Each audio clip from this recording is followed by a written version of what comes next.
Hello people, this is Spellbinder doing a video using the YouTube upload, which is a joke because after about 6 minutes it fails, at least the last 2 times, and I'm doing it again, and I'm going to try to get this in as quickly as possible.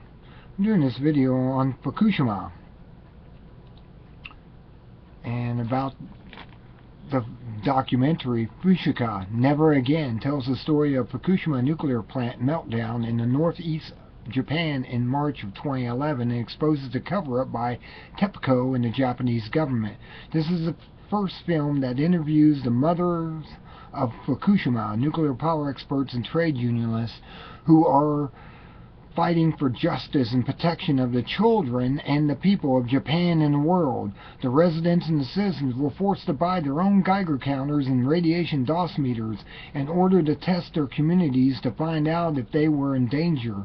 The government said contaminated soil in children's school grounds was safe, and then when the people found out that it was contaminated and removed the topsoil, the government and TEPCO refused to remove it from the school grounds. It also relays how the nuclear energy program for peaceful atoms was brought about to Japan under the auspices of the U.S. military occupation, and also the criminal cover-up of the safety dangers of the plant by TEPCO and GE management, which built the plant in Fukushima. It also interviews Kai Suagaga, the GE nuclear plant inspector from the Bay Area, who exposed the cover-up in the safety at Fukushima plant and was retaliated against by GE.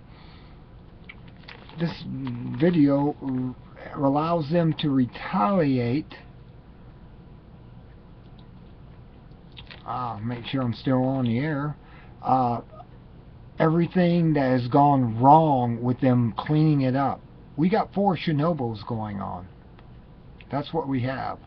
And if they were smart, they'd get over the Russians who dealt with a Chernobyl and have them help them to fix this problem.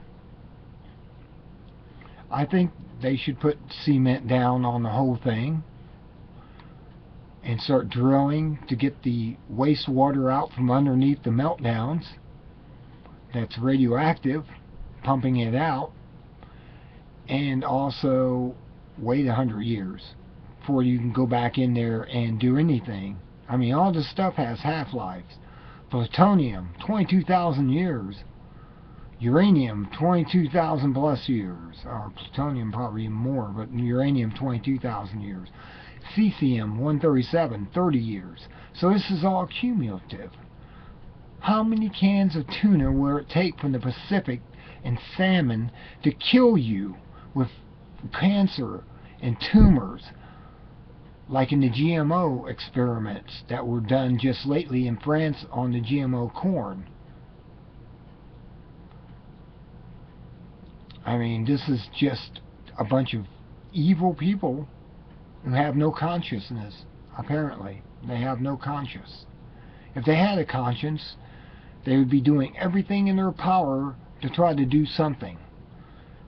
But yet, governments never do anything, and corporations don't either.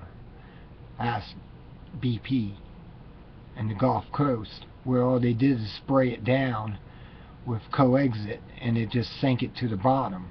And when a hurricane came through, all that stuff pumped back up onto the shore again. Oh yeah, they didn't fix anything. They should have went in there and pumped it out. They had the technology for that. But no, that costs money. Money junkies can't afford that. They're hooked on the money. It's only more money for me people. And that's what it all comes down to. Me people. And if we don't stop these people, these control freaks, these psychopaths, sociopaths, we are all going to die because of their greed. They apparently don't care about their own children. How are they going to protect their own children? Are they sending them to South America for protection? That's the only place that's safe. South America, South Africa, Australia. Those are only safe zones right now from Fukushima. The rest of us, every 40 days, is being doused with radioactive fallout from these plants. Nuclei falling down, absorbing into the food chain. And we're eating that. Like I said, how many cans of tuna does it take to kill you? From the Pacific, how much salmon? 25 cans, 50 cans, 100 cans? How many does it take before you develop tumors and cancers and die? Is this part of the eugenics program to reduce the population of the earth by 80% as said in the Georgia Guidestones? Who knows? All I know is we got a bunch of freaking freaks out there running the world who are so rich and so powerful through their greed and power that they stepped on everyone before to get there, that we are under their control now. And the only way to stop them is to stand up and tell them we're going to tar and feather them. Code for we're going to try you and put you away one way or another. And this is what it's going to come down to. We either step up to the plate and say no to these guys, or they're just going to be our slave masters and we're going to be the slaves. Do you not understand yet?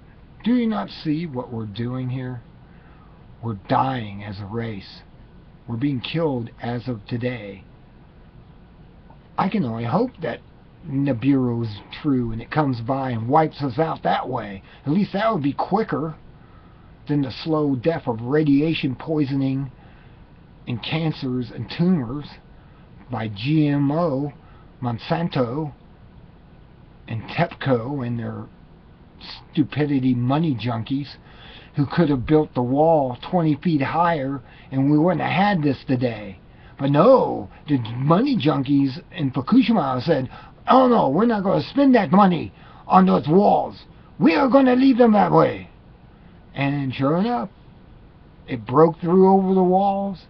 They put the power plants down by the walls in the ocean that were the backups, generators, diesel generators. They got flooded.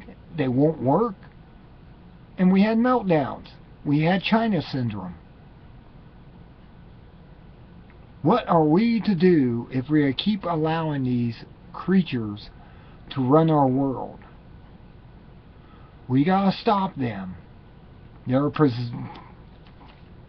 obviously possessed by the Archons, demons, jinns, you name it. Pick your religion. They have them in that religion. These creatures will take over a person through either convincing them or possessing them and make them powerful upon the world. This is what we're under. We're under a prison planet, literally.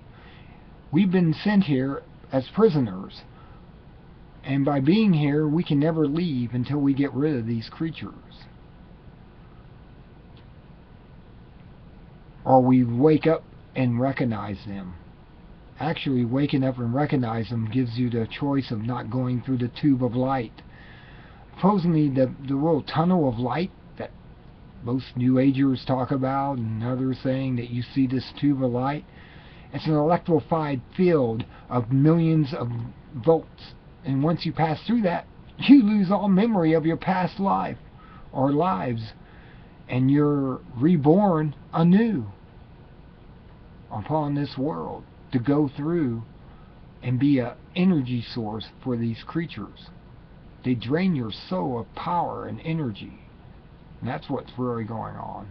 Check out Gnosticism, Christian Gnosticism,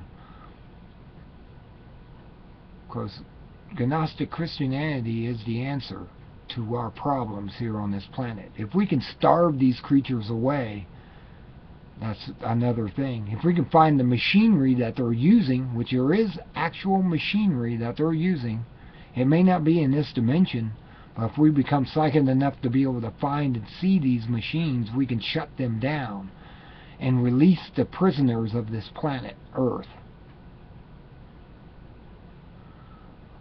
I didn't mean to get into my Gnostic theology, but this is where we're at. This is what we're at. Until we see where we're at and what we're up against, we'll never return to the God source who created everything. We're not of this world. We're not of this reality. We're not even of this dimension. We were brought into this dimension. These are shells. We are in shells. These are shells. Similar to the demons who have shells without souls. Demons have shells too, but their shells are soulless. Our shells have the spark of God within them. And the sooner we realize this, the sooner we'll be able to be free of them and escape. We'll probably need the help of the angels, which are other beings who have lived for millions of years, who did not fall into this empire. They're probably what was in the, well, I'm going to use it, the Roswell alien interview. They're called a domain. And the domain's outside of what we're trapped in. And they're free. They're free to go and experience and learn and continue on forever and ever. But yet these fallen creatures of the empire are stuck in this dimension, and they can't get a soul. So they want to make us like them. That's the reason why they want to become cyborgs, the elitist. They want to become more human than human, or inhuman than human, as I would say. They want to become opposite of what they are now, sparks of life of God. The empire basically said, if we can't become like these creatures on earth that we entrapped their souls, we can't have a soul, we'll just make them like us. And this is the truth of it all. I think I'll leave it there. I'm going to post this and let you figure it out. Until next time, this is Spellbinder saying, be good, be better at it, be wise as Jesus, study the Gnostics, Christianity, study Thomas, Philip. Good day.